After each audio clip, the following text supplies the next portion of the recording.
Wilderness was a tool that God used.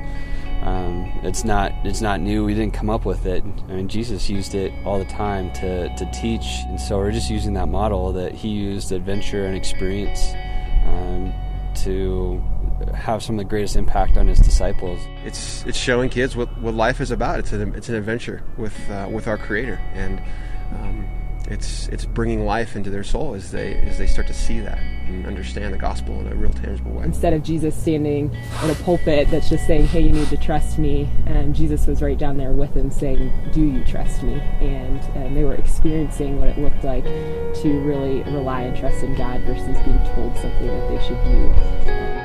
95% of the world's youth ministry resources are here inside the United States. That includes education, training, mentors, things like that.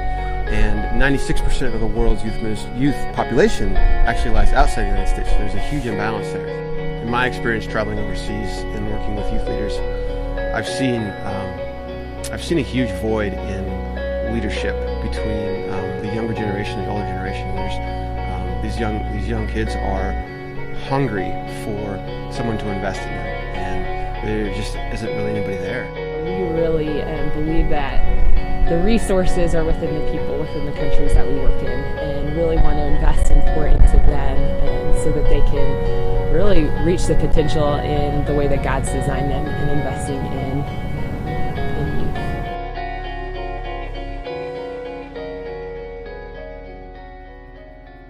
Czech is really hard land to do outreach ministry because it's one of the most atheistic countries in the world. I feel sometimes as a pioneer because in Czech there are not many organizations doing outreach activity.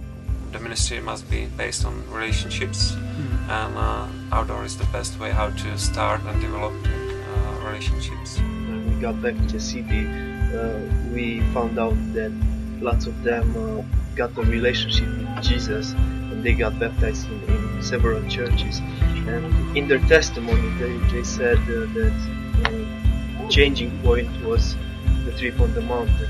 So here we cannot share gospel with people openly at the streets or anywhere else.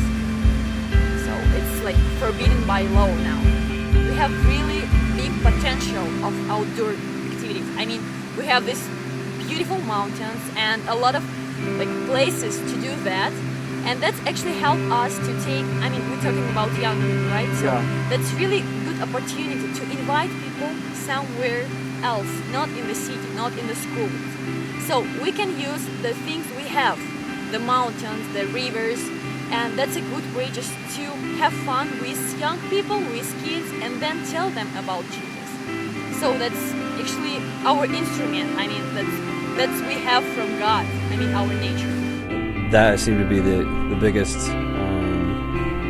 desire or need overseas, is just somebody saying we believe in what you're doing, and what they're most grateful is more than bringing theology training or wilderness training or anything like that, is just a relationship with somebody that says, I care about what you're doing and I believe in what you're doing, and so any way we can support you, we're going to do that. I've seen kids that have gone out and they didn't think they could hike with a backpack on and complete 7 days, and a huge physical victory for them. I've seen kids be able to share things that they've never shared with anybody else, and break down emotional walls and let people in that they've never been able to let in before, and let a healing process begin that was absolutely needed. And I've seen spiritually transformation from kids who have seen the gospel in a tangible way and relate through relationships, through wilderness, and through the word that's been shared. Just the lights come on. We all want to be a part of something that's bigger than ourselves.